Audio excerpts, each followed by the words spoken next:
এই যে original tiger মোরগগুলোকে RDB vaccine দিচ্ছি আমি। আপনাদের দেখাচ্ছি কিভাবে আরডিবি ভ্যাকসিন করতে হয়। এই যে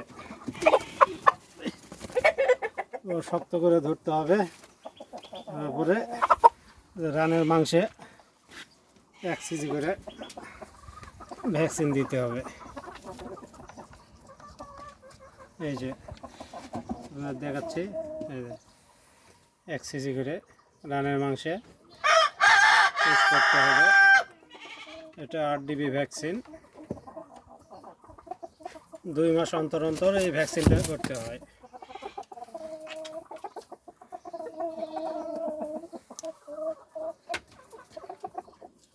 অনেক বড় একটা মোরগ, অরিজিনাল টাইগার মোরগ এটা।